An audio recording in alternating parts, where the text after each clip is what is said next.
Nous avons créé l'Observatoire sur un fil rouge qui est l'économie de la communication globale.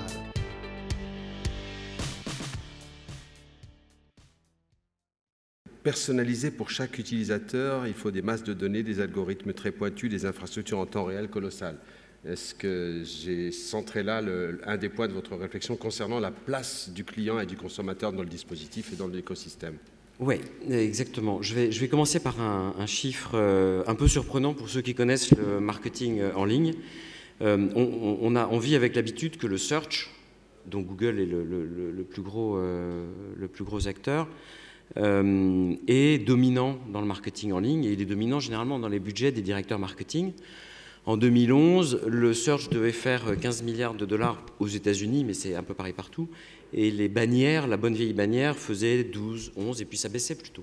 Et ce qui est très surprenant, et vous allez voir, c'est plus que simplement le search et la bannière, c'est qu'à la fin 2014, la bannière va dépasser le search.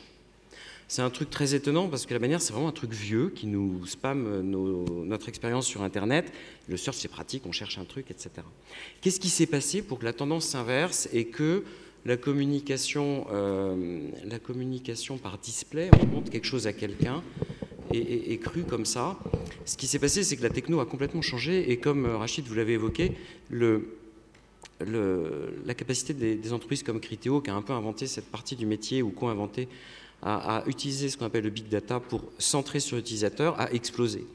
Donc maintenant, Criteo et d'autres sont capables d'envoyer la bonne com à la bonne personne, et pas à un segment, à un groupe de personnes, à une audience, etc., à la bonne personne, au bon moment. Ce qui fait qu'au lieu de cliquer désespérément, ou pas d'ailleurs, sur des bannières, on reçoit une bannière, un mail, puisqu'on a racheté une boîte de mail, et d'autres médias bientôt, qui nous correspondent. Donc, les gens sont contents parce qu'on arrête de les spammer, on leur envoie des produits qu'ils aiment bien.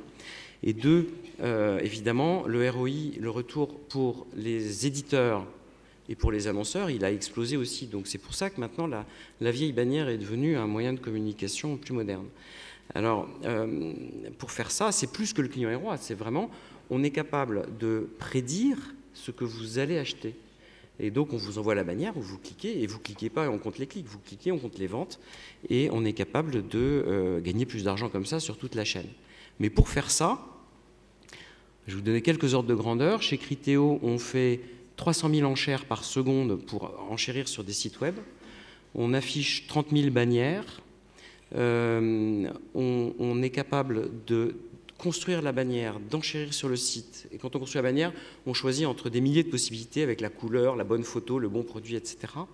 Pour des centaines de millions de nos utilisateurs qu'on a référencés, qu'on ne connaît pas d'ailleurs, hein, et des centaines de millions de produits en 6 millisecondes, avec 20 pétabytes, 20 pétaoctets de données. C'est un peu au-delà de ce qu'on peut visualiser. Si c'est du big data, on ne peut pas le visualiser. Hein. Si c'est quelque chose qu'on peut visualiser, c'est que ce n'est pas du big data. Et nous crunchons cette base de 20 pétaoctets toutes les heures pour être capable de faire en gros 3 milliards de bannières par jour.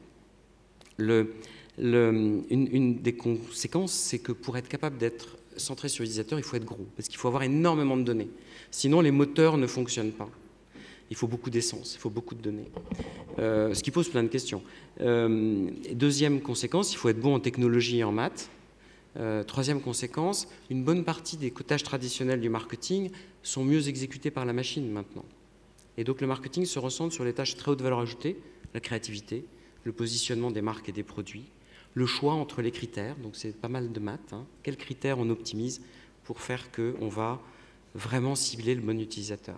Voilà, donc c'est des très très grosses données, c'est des très très grosses compétences, hein. C'est des centaines d'ingénieurs, voire des milliers. Nous, on en a plusieurs centaines qui font que ça, qui font que des maths, en fait, et des énormes plateformes pour gérer toutes ces données.